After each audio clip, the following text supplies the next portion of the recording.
What's up guys, it's Dan. This video I'm gonna be changing the brake rotors on this thing.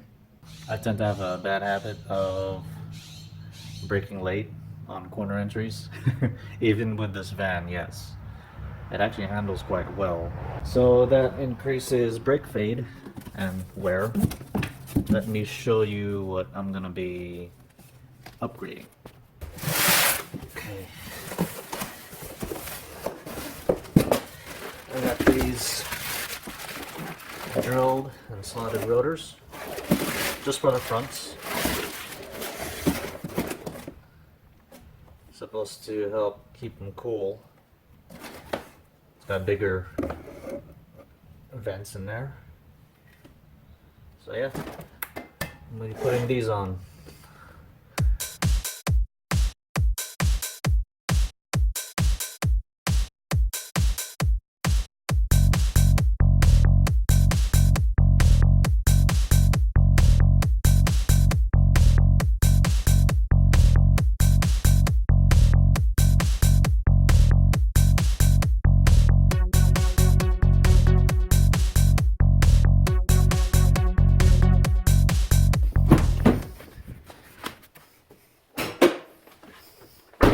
Okay, so steps to do this if you've never changed your rotors or had to work on them. So you jack up your vehicle.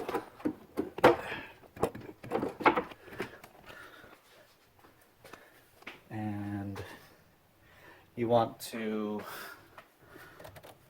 remove your brake reservoir cap. Just put this somewhere aside, I'll just leave it here. Then you want to take off your wheels. Now if you have a rear wheel drive vehicle, I suggest loosening all the lug nuts first and then jacking it up. Otherwise they'll just spin. But this is front wheel drive, so in park it'll still spin. Yay, I'm such an expert, aren't I?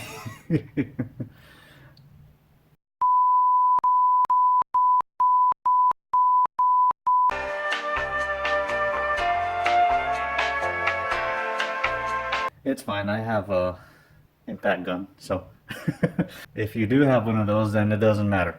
So, but if you don't, then loosen the lugs before you jack the vehicle up.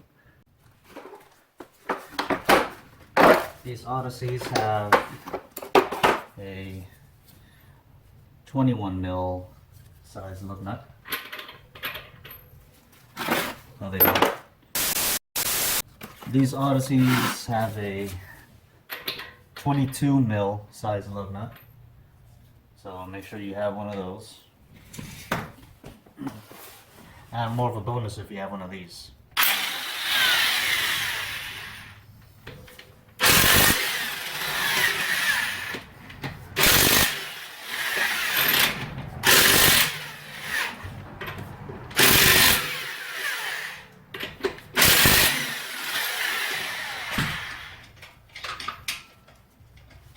Very speedy.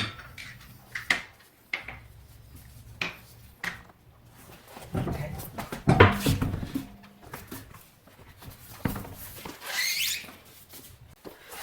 So to change your rotors out, if you have a Honda, they have a screw here that holds the rotor in place. This one looks kind of beat up, so hopefully I don't wear that out more.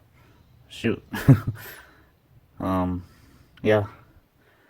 I'll see how I can deal with that. And then you have to remove the caliper here. I suggest taking the whole thing out from the two bolts that hold this on.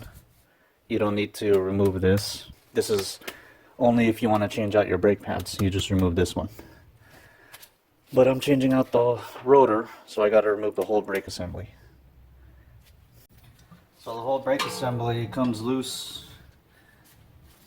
from removing two 9mm bolts. You can't really see them, so you just gotta go by feel.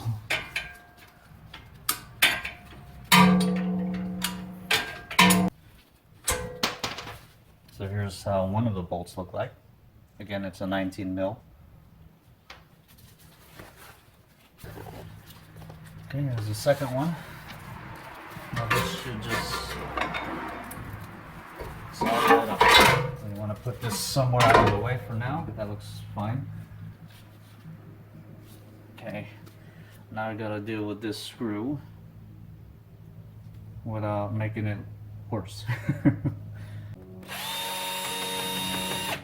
All right.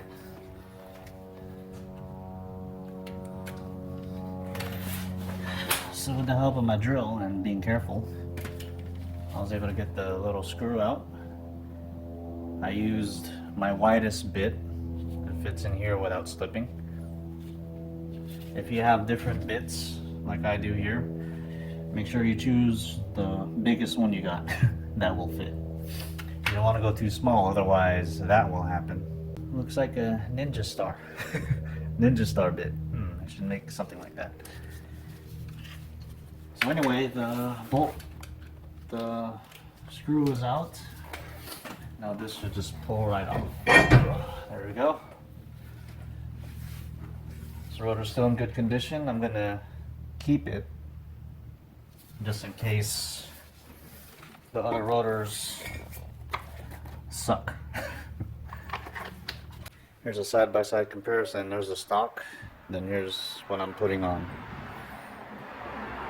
Now before I put this on, I don't really feel it on this one, but normally they put a anti-rust or oil coating on it.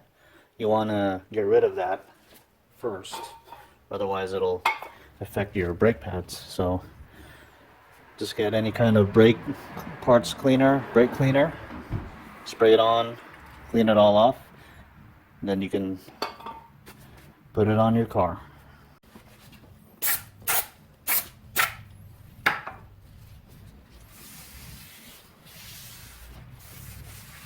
You want to do both sides. Okay, so you might coat all of it.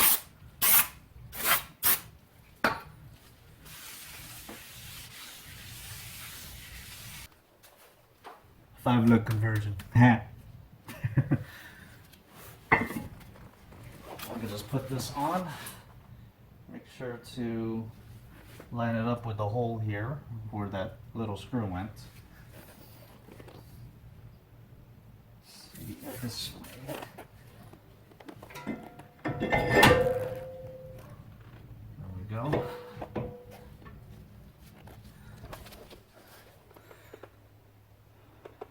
There's where the little screw goes. I don't know if you can see the threads in there. Alright, let's put this all back together and then do the other side.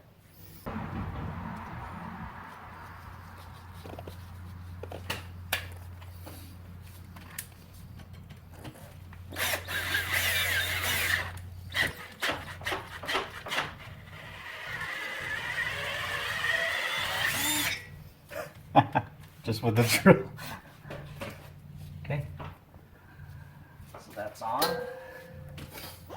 And now, because this is a newer rotor, it's thicker than that, you're going to have to compress your caliper so that it'll fit in over this. Not in it, over. So yeah, just a correction. You do want to take just the caliper off, that holds the pads, and then the bracket as well. So you want them both separate. So that way you can compress the caliper pistons and then put it all together, because you can't do it when it's all in one assembly. And plus there's like little wire springs that hold the pads on, so you can't just pop the pads off to access the pistons on it. So yeah, forget everything I said before. Take the whole caliper apart, both pieces. Okay, so here are the pistons. These have two, which I take advantage of when I brake. I probably wouldn't if it just had one. But this fan's heavy, so it needs stronger calipers. But anyway, so what I do is I just clamp it with this and squeeze. And it compresses it enough. It'll go back and forth between the two, so you just keep doing both until there's enough room to fit the caliper on the new rotor. And this is also why you uncap your brake reservoir, just to relieve any kind of pressure, just to allow the fluid to move easier, because you're going to be pushing the fluid back into it. So it's just to make it easier.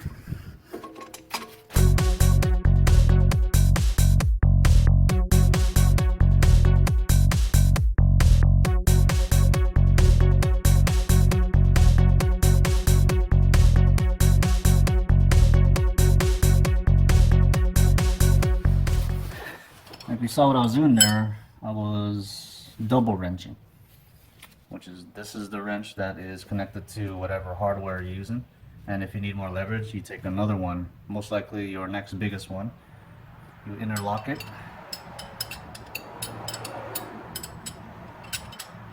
However which way you're going to turn it. So that way you'll have more leverage. Just make sure it's linear though, because it can slip. So if you're going to be applying a lot of force to this, just make sure it doesn't slip like that, because that can happen quite easily. Alright, so this is the end result with these brake rotors. What do you guys think? Good? Bad? Just for looks? Will the cracks form in these holes or in between them? That's usually what tends to happen with cheap ones. These aren't the cheap ones, so we'll see how well they do and how well they perform as well. This van had ceramic pads, I'm sure, and they just sucked ass. They were so bad. I had to really get on the pedal to just make it stop normally. So I did switch to semi-metallic. That's actually what I'm used to, and it's just an instant improvement. So we'll see how those perform with these rotors. Here's how it looks like with the wheel on. Again, I'm gonna see how these perform. Hopefully they're better. Alright, so time to do the other side.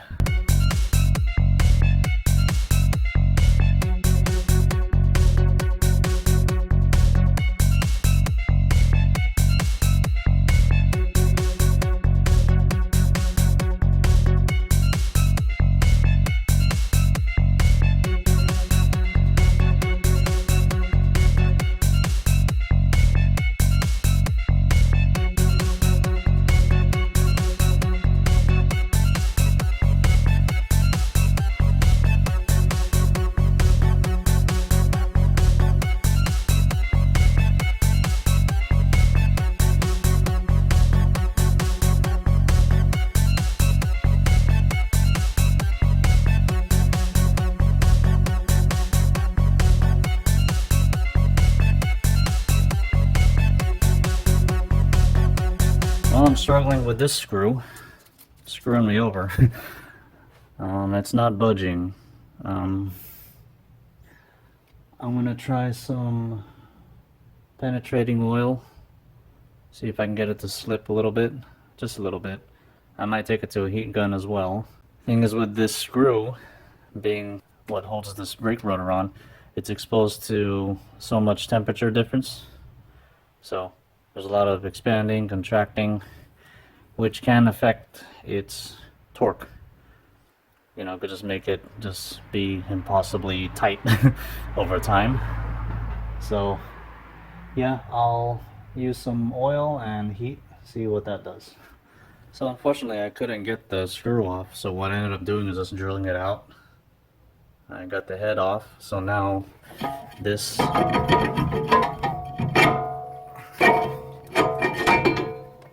come off. Yay! Now I can put the new one on.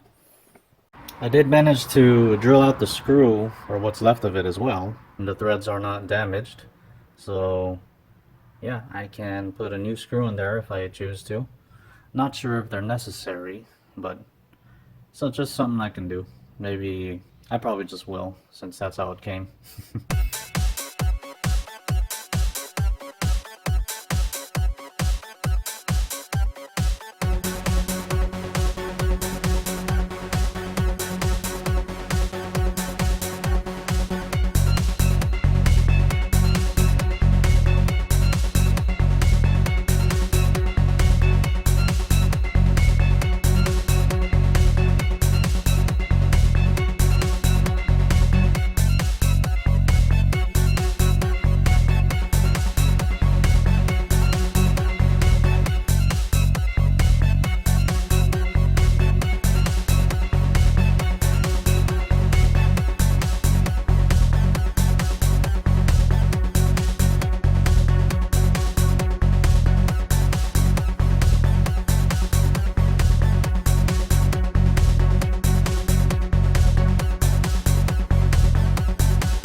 these down to at least 80 foot-pounds.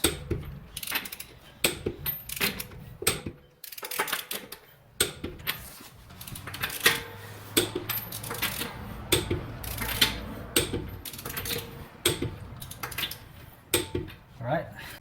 Now one thing you want to remember to do when you're working on your brakes, especially when you have to compress your calipers, is to pump your brakes. Get them back to normal. And with that said, I'm going to go on a test drive right now and see how these perform. Hopefully they're at least the same. Okay, so just went for a test drive. They feel good, probably because they're new. The bite is a bit stronger, or a bit more of an improvement. So yeah. And plus they look JDM thick, yeah. I'll see how they perform later once they're worn in. But yeah, if you like this video, give it a thumbs up. Keep subscribing, you guys. I can't handle it. There's way too many subscribers. Seriously though, subscribe. And I'll be turning out more of these videos for you guys. If you even care, I don't care. I'm just gonna keep doing it because it's fun. They're fun to do. So yeah, I'll see you guys in the next one.